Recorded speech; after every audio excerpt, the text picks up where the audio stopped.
Sugeng pepanggihan malih kalian Subadi Prawata.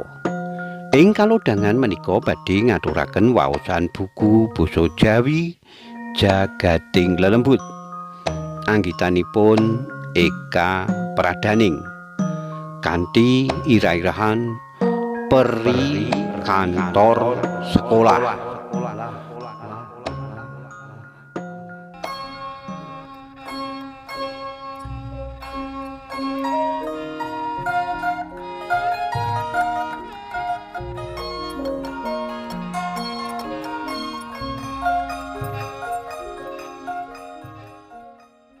Wayahe wis wancine ngancik sore.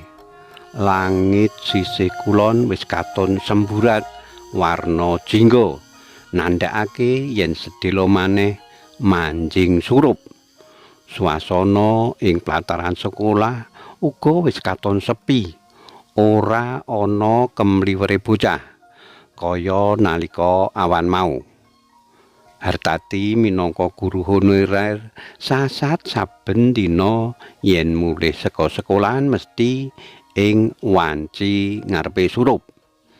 Nadyan jejere mung guru honorer nanging anggone netepi pakaryan saben dina ing sekolahan asring dilakoni wiwit jam 6 esuk wis mbukak gerbang sekolah lan lawang kantor saperlu reresik ruangan.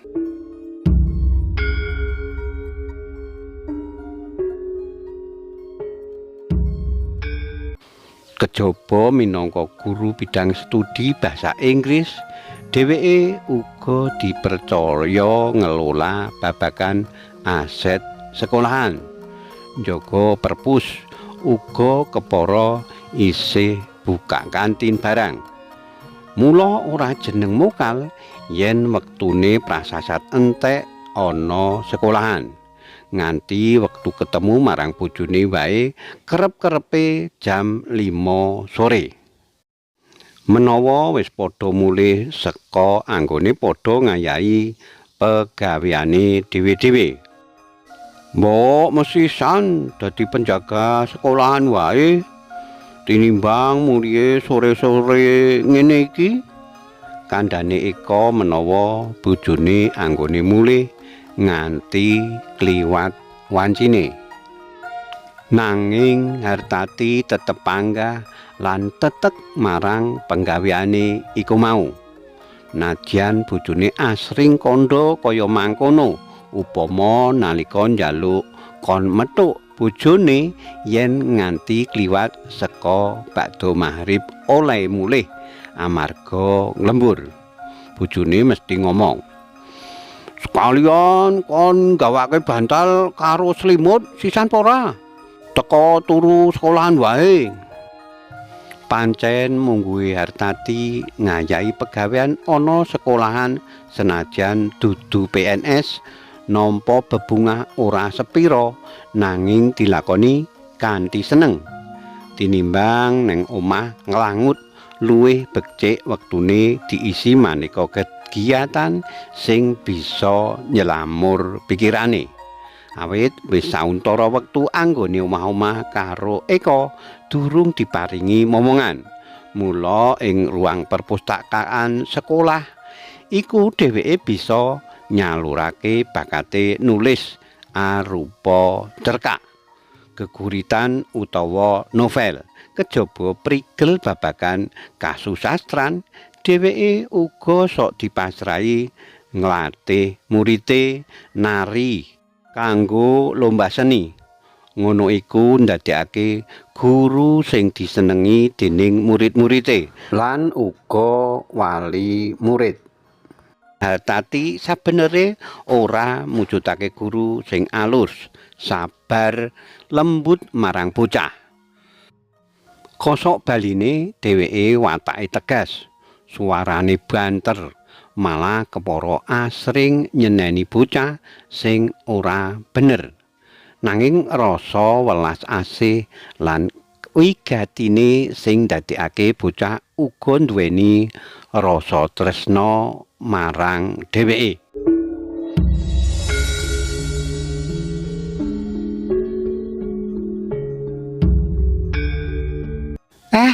Bu Hartati, jenengan dereng kondur to? Ana swara wong wadon saka ngarep lawang gawe kagete Hartati. Jebul suarane Bu Suci, ibune Bu Eva, kanca guru sing pidalem ing rumah dinas samping kantor. Niki lho Bu, wonten pisang goreng keremenane jenengan. Sambunge Bu Suci ngampiri Hartati karo menehake sepiring gedang goreng sing isih anget manget-manget sajak mentas wae goreng. Walah nggih. Bu, matur suwun sanget. Kok njur asing ngrepoti jenengan kula niki? Semaure Hartati pancen ing kala mangsane Hartati nglembur ing kantor.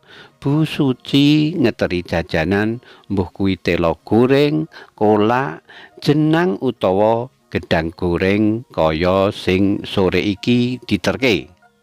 Keluargane Bu Suci sajak rumaket kaya sedulur marang Hartati. Eva putrane Bu Suci sing dadi siji sapegawean yen sambat sebut uga marang Hartati. Uga Valin putrane Eva sing nomer 2 sajak lulut banget yen karo Hartati. Semono uga Hartati kosok baline tresnane marang bocah sing lagi umur 4 taun kuwi.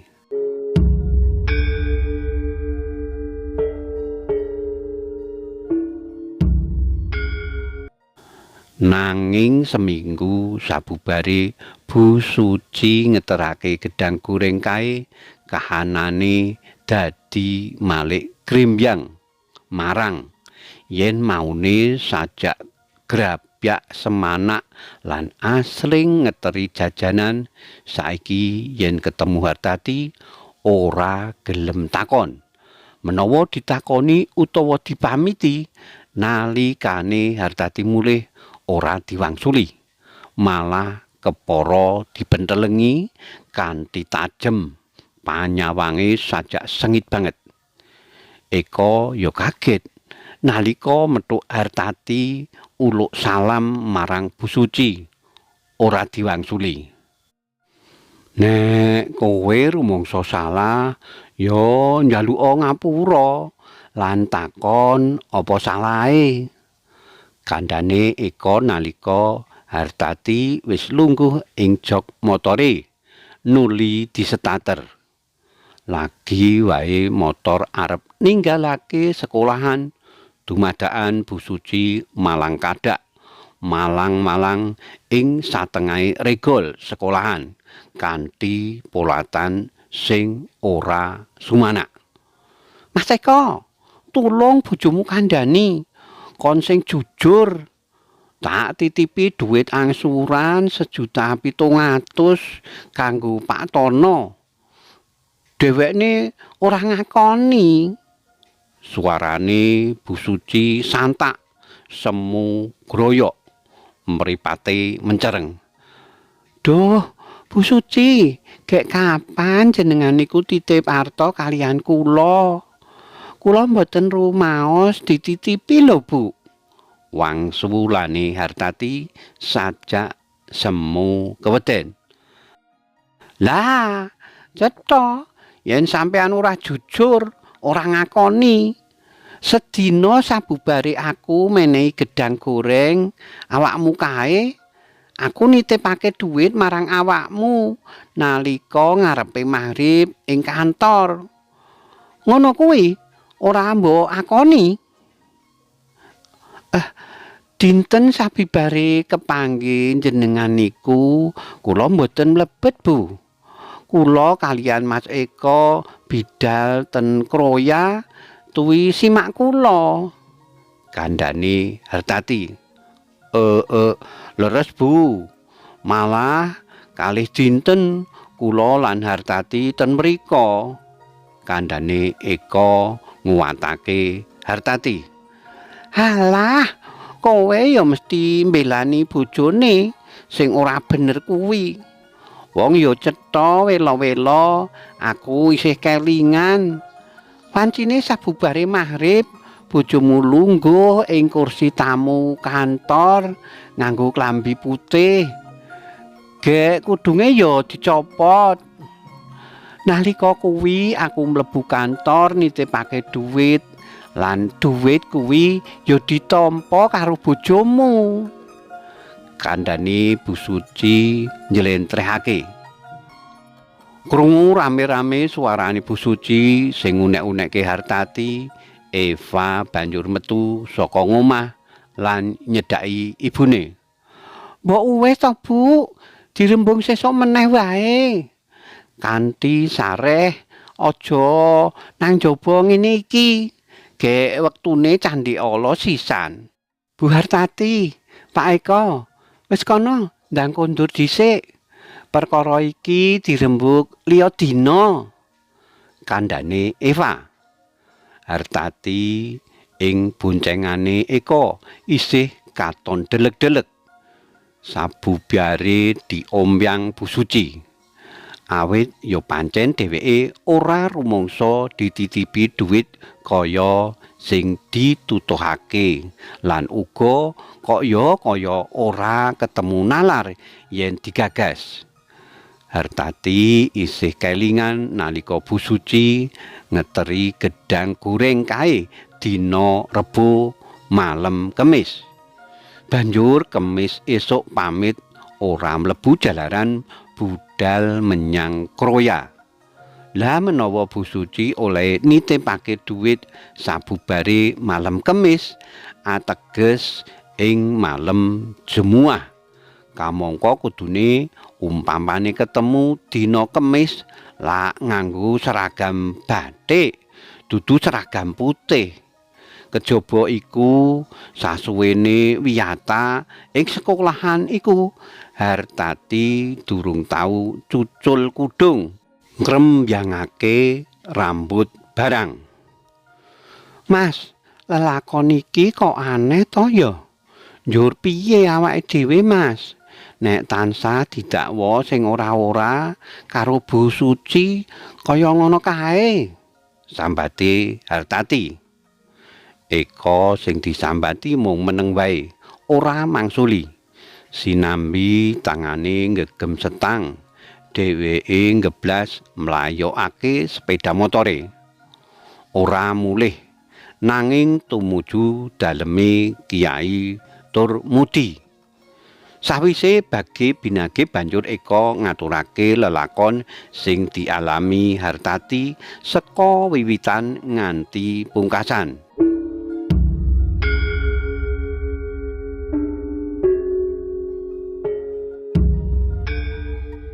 "Wis, banyu iki sesuk-esuk sebarno ing ngarep lan mburi kantor, uga ing saben pojok padonan kanthi ngucap bismillah, banjur nyuwun marang Gusti Allah supaya diparingi keselamatan lan pepadang," ngendikane Kiai Turmudi sawise mlebu kamar. Banjur metu nggawa banyu ing plastik diwenehake marang Hartati. Nggih, Kiai." Wektu wis lumaku antarane 5 dina sabubare Hartati diunek-unekake Bu Suci. Lan Hartati uga wis ngleksanakake sing didhawuhake Kiai Turmudi. Hartati uga wis ora goreh atine lan ora kaweden yen ketemu Bu Suci. Awit pancen dheweke ora rumangsa salah. Awan iku sabubare bocah-bocah sekolah, Bu Suci mlebu ing ruang perpustakaan. Ngerti yen Hartati ana kono. "Bu Hartati." Hartati kaget, nanging bisa nata atine amrih ora goreh ngadepi Bu Suci. Banjur ngaturi pinarak lenggah. Kula ngaturaken pasrah keluwutan Bu. Sampun ndakwa panjenengan sing boten-boten saestu kula rumaos lepat. Niki arta kula jebul tesih wutuh wonten amplop wau enjing kepanggih ten ngisor kasur. Kandhane Bu Suci. Ah, inggih Bu, boten dados menapa. Wangsulane Hartati. Lah kok saged ten ngandhap kasur? Turene Bu Suci yakin menawa arta dititipke kula. Pancen saestu Bu, kula mboten ngimpi, mboten nglindur. Tiyang estri sing kula titipi niku persis plek kados jenengan. Nanging kok saged arta niki manggen ten ngisor kasur. Kula nggih nggumun sanget. Dene sing aneh-anehi antawis tigang dalu niki saben tengah wengi lamat-lamat kula mireng swanten tiyang estri nangis sesambat kepanasan nyuwun tulung ten kantor sebelah. Kandhane Bu Suci. Sawise lelakon iku sesambungane Hartati lan Bu Suci bali apik kaya wingi uni. Hartati ya legawa lan ora duwe rasa serik. Merga wis didakwa dititipi dhuwit 1.700.000. Jebul ana peri ing kantor sekolah sing memba warna. Karipta dening Eka Pradaning. Cariyos menika kapetik saking kalawarti basa Jawa Jaka Lodang nomor 51 tanggal 11 Maret 2026 ing Ngayogyakarta. Matur nuwun awit kawigadosanipun. Saged pepanggihan malih wonten ing cariyos-cariyos sanesipun. Matur nuwun. Matur nuwun. Nuwun.